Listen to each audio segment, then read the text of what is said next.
corporal punishment and minimal security. The usual punishment for misbehaviour is the cancellation of free time at the weekends.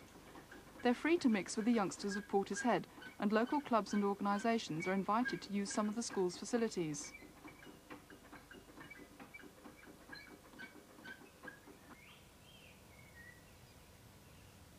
For the boys, the first few days at the nautical school can be a bit of a shock. Steve, what were you expecting when you first came to the nautical school? I thought it was going to be all secure and everything. I thought there was going to be a lot of orders going around and bits and pieces. So I thought well, it's a Navy place, and I thought it'd be really secure and a lot of orders going on. And what's it like, really? How have you found it being here? Well, it's not as hard as everyone thinks it is, because it's only a training ship, and it's really good. You get to learn a lot and everything. What were you expecting when you first came here? What did you think it would be like? I thought it'd be run like a ship, but sometimes it is, sometimes it isn't. What do you want to do when you leave? Go to sea. So if you hadn't had a chance to come to the nautical school, what do you think you'd be doing now? I don't know, running right around the streets, I suppose. Well, I like polishing my boots, because I didn't used to, but I like it now.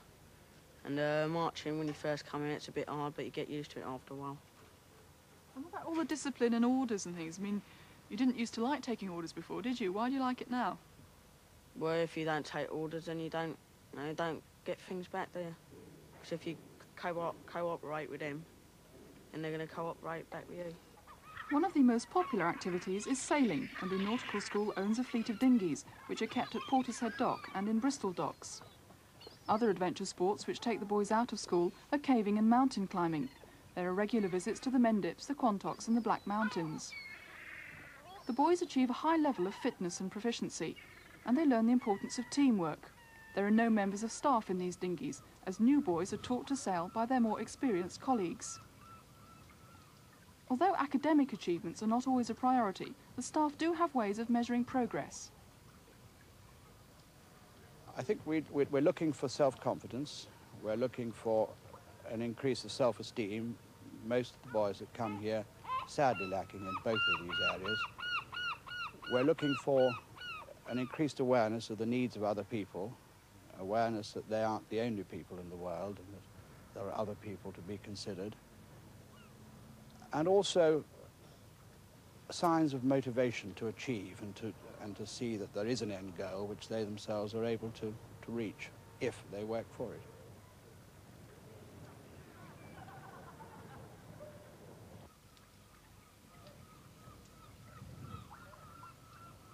The school dormitories once housed 100 boys each, side by side in hammocks. Now they're divided into units for about 5 boys. Beds and lockers must be kept shipshape, and privacy is limited, though each boy has a key to his own wardrobe for personal possessions.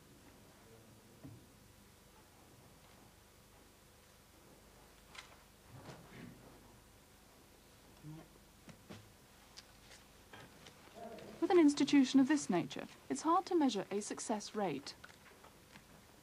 Assessing success rate is virtually impossible. I think we have to think much more about partial success, about a young person making a move in one direction which we hope is promising and encouraging. Certainly we see boys succeeding as they go through the school, but to say that the school is able to say with confidence that all boys who leave and go out into the community at large, whether it's to work or whether it's to go back to an outdoor school or whatever, to say with certainty that we can say there's 100% success as far as delinquency is concerned would be nonsense. Of course we can't.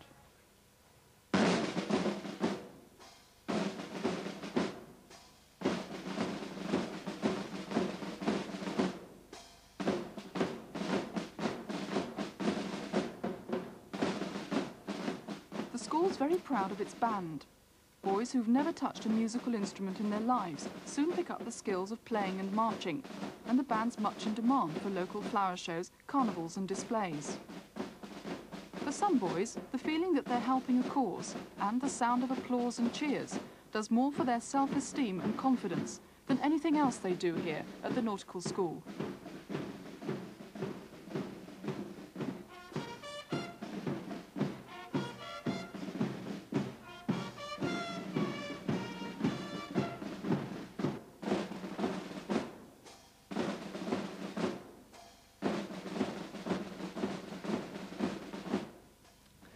So there you are. That's what it's all about. It used to be called in the old days an approved school. Now they call that sort of place a community home. Well, it's not too difficult, I suppose, to see why it's got so many critics. But it isn't without staunch supporters either. But who runs it and who pays the bill for it? Well, it is in fact controlled by Avon County Council, and local councils provide the money to keep it going.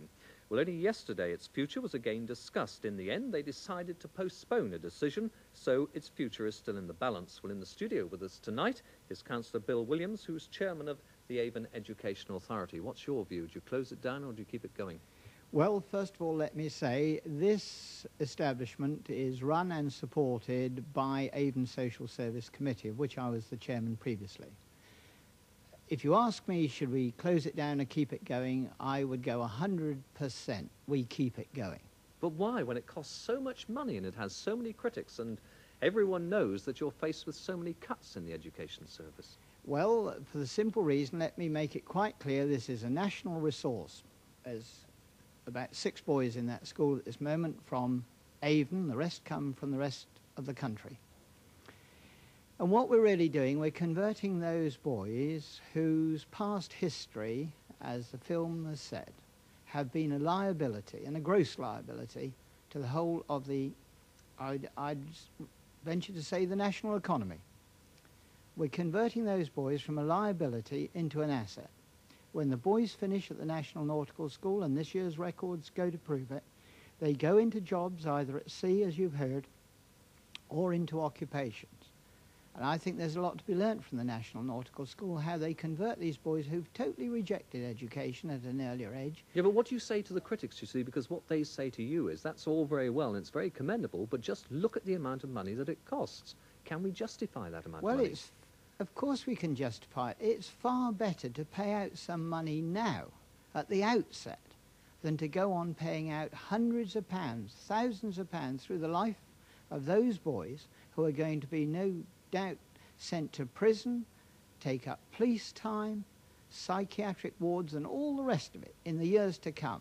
They're being converted at this stage into good, tax-paying, honest members of the community. But you see, when teachers look at the sort of cost that it's taking to keep a youngster at that school, and they realise that the cuts that are taking place in their school and the families who are being called upon to dig deeper into their pockets to actually pay for their children, do you understand the resentment they feel about this place? I can understand their feelings, but at the same time, what are they paying now to keep people in Hallfield Prison and places like that?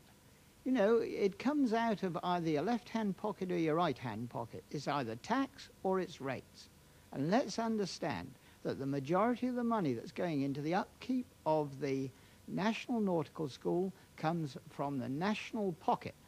That being the case, and one final point to you, it only has a limit of 78. If you're going to keep the place going, can you really not do something more with it? Have more youngsters in there? Well, we can have more youngsters in the establishment if the local authorities will send them there. And that's what it's all about. But if the local authorities don't want to use the establishment, then of course it will close. But the present indications are that it is going to go on, and local authorities want to keep it going. And you'll put up with all the critics? I'll take the critics on any time and ask them to come and visit it. Councillor Bill Williams, thank you very much indeed for being